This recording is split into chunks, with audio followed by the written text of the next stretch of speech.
So when people ask me, do you have any fears when it comes to backpacking? The answer is always yes.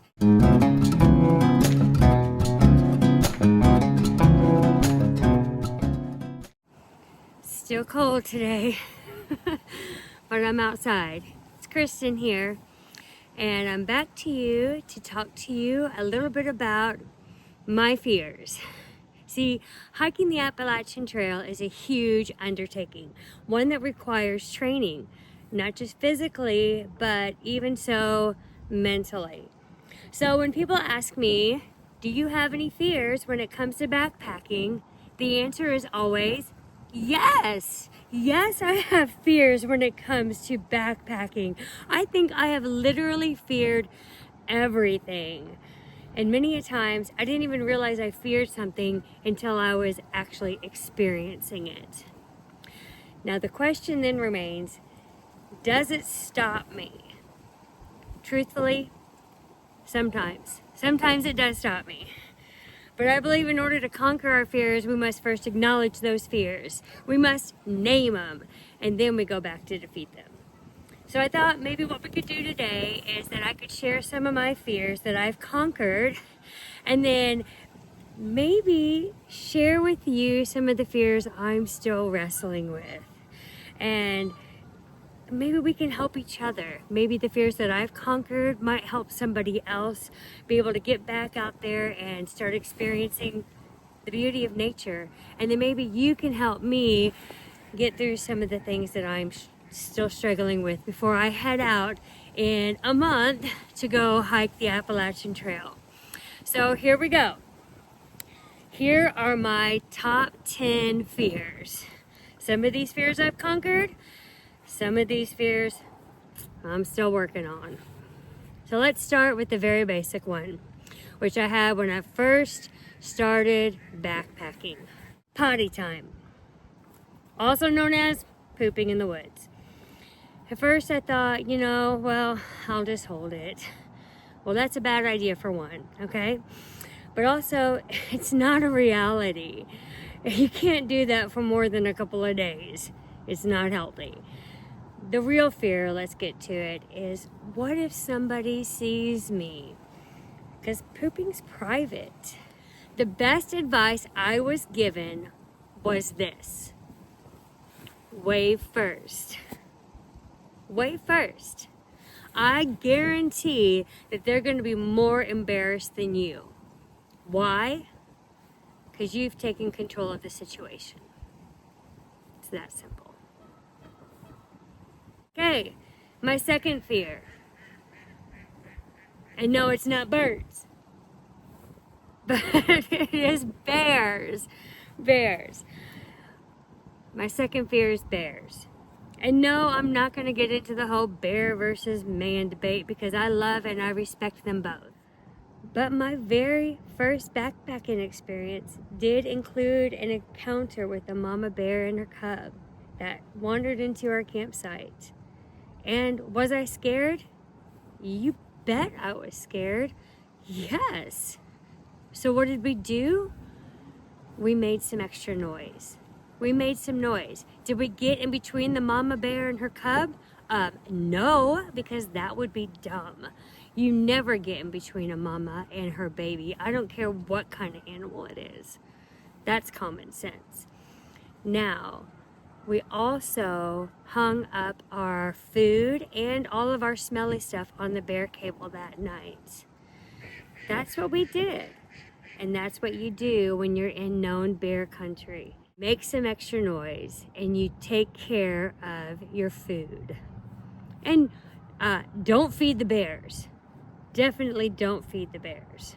My third fear is actually a three-parter. It's poisonous plants, bugs, and creatures.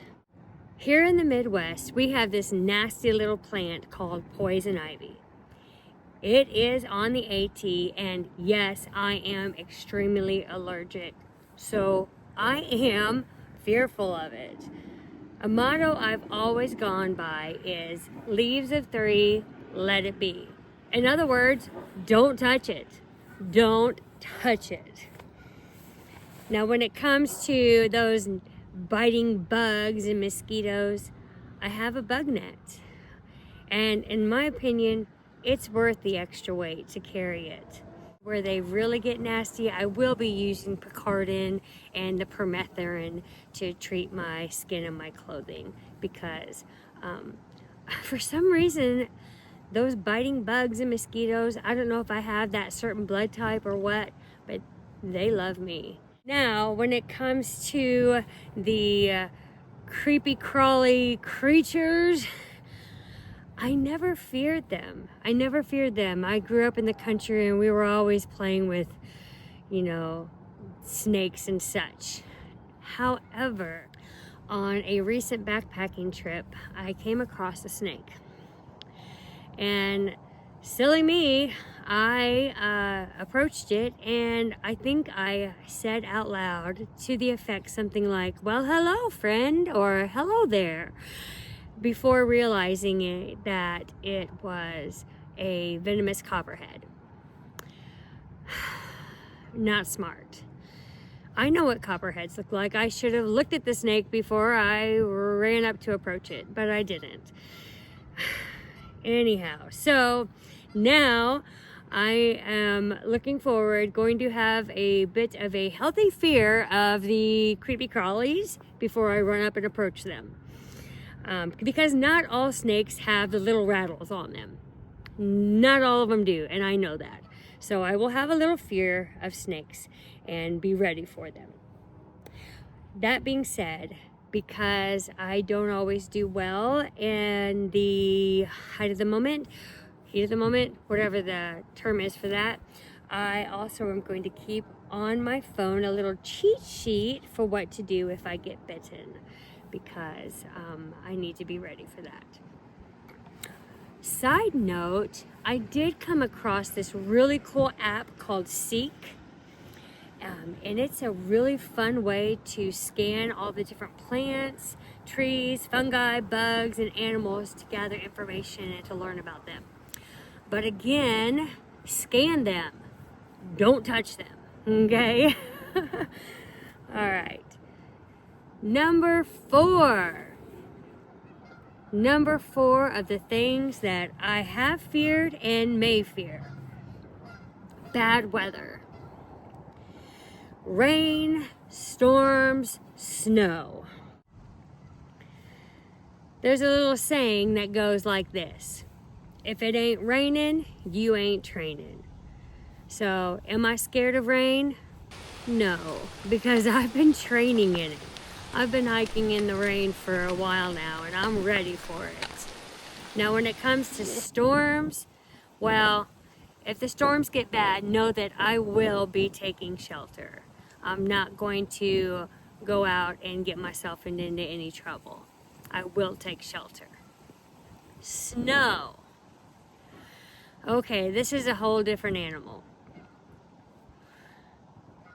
As you can tell, the weather's nice. We're at the end of January, or mid-January, and the weather's nice. I'm concerned about that a little bit. So what if it snows in the Smokies? That's a fear I'm having right now. Well, here's the thing. I have hiked in the snow. I've hiked in heavy snow. I understand how terrible it is to have to kick step up a steep mountain, or to have to wake up early enough so that you don't have to post hole in the afternoon. So I think that's probably why I'm scared, because I don't want to do it. So fearing snow in the mountains is rational in my opinion. Second, I am going to carry micro spikes. I'm going to take the precautions I need to in order to be safe. But it is a fear I'm having, okay? I'm wrestling with that. So if you have any suggestions other than what I'm already doing, I would appreciate them. Okay, I'm giving it to you there. There it is. Snow and ice in the mountains. I'm not looking forward to it, and I am expecting it now. because we're getting a late start to the winter for some reason. Anyway, okay, speaking of mountains, number 5, heights. So I didn't realize I had a fear of heights until I was hiking in Yosemite, specifically Half Dome. This was over 10 years ago. Believe it or not, I didn't even make it to the cables. So I sat down on the side of a granite switchback and I cried, because sometimes that happens. But since then, I've climbed many 12,000 footers just to try to conquer this fear. And I felt like I'd conquered it. I felt good about it. Until I had a similar reaction when I was climbing a fire tower in Indiana. 100-foot fire tower. Crazy, huh? Anyway, 100-foot fire tower. So it was windy, the steps were shaky, and I was scared. And I froze. I just froze. So, since then, I have researched fire towers. I've climbed numerous towers just to make sure that that fear did not have control over me. I was not going to let it have power over me. So, Half Dome, I will be back one day. But seriously, guys, I've never been to New Hampshire. And we have all heard stories about the whites. So, am I scared? You betcha. You betcha I'm scared. Yeah. Number 6. Being alone. This was a legit fear that I didn't share with many, because I wanted to seem like a strong, independent woman. But I was scared, because it can be scary. So, what do I do? First, I'll tell you, I download maps. Not only do I download the maps on one app, but I download the maps on 2 separate apps. I also carry a backup charging bank for my phone, because I don't want it to die and then not have my maps. I usually also carry a paper map. That's just what I do. For safety, I always carry the 10 essentials, and I'll make sure and list those in the description below. Those 10 essentials include a knife and a first aid kit, and obviously water and food.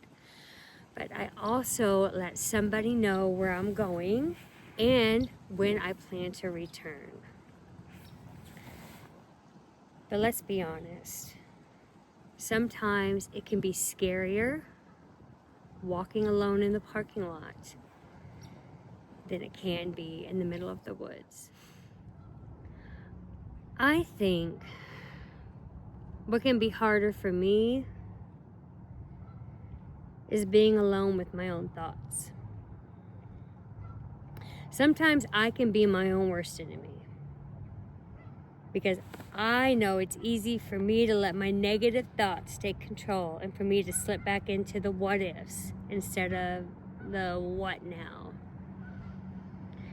I know it's important for me to take those bad thoughts and to replace them with truth, to live in the moment, to treasure every moment. And to do that, I plan to pray, to connect with the other hikers as often as I can, to vlog, and to stay in contact with you, to stay present, and to just enjoy the time I have that I'm out there, even the days that are hard. And so I'm hoping that you can help me with that, to help encourage me. I want to thank you in advance for that, because I can tell you now, I know me and I know that I'm going to need it. They are very talky today at the lake. Number 8, worrying others. See, back in 2017, I was with a group hiking the John Muir Trail in California. It was a record snow year. That's when I got all my experience in the snow.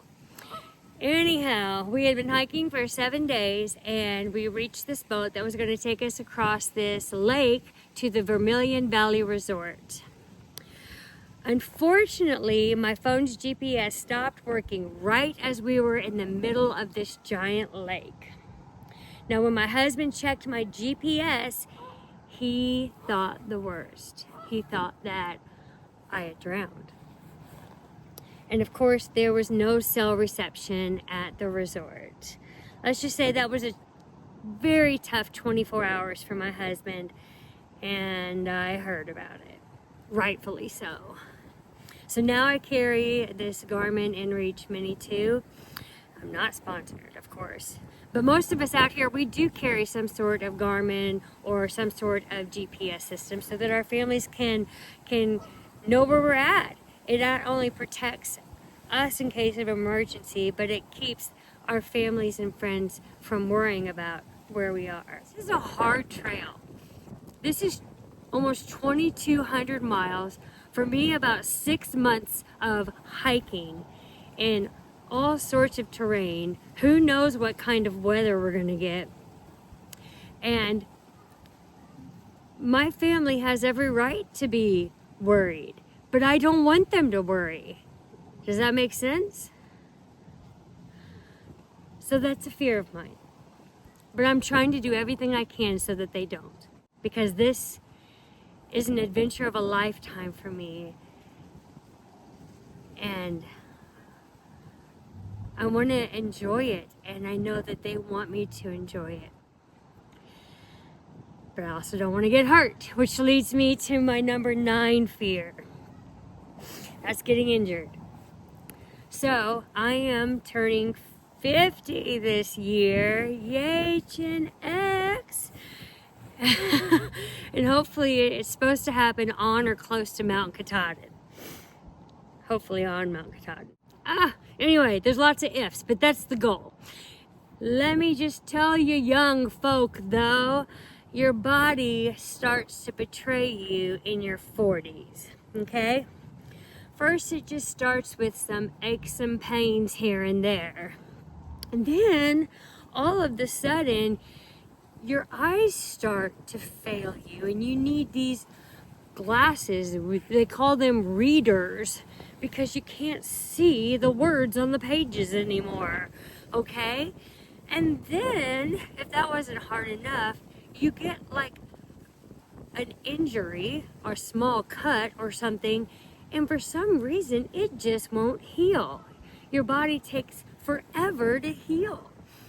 So, getting injured is something that I fear a little bit, because I know that it'll take my body a little bit longer to heal, and I am on a timeline.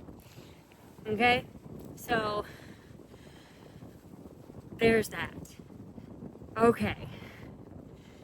So I've given those to you. I've given you my fears. Maybe you have some positive, encouraging words to help me through this.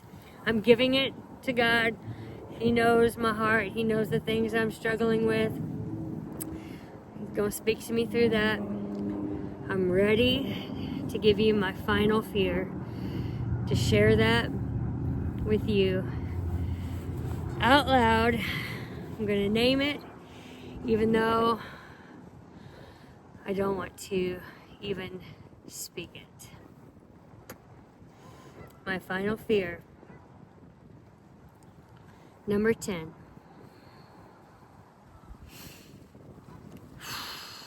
Not finishing.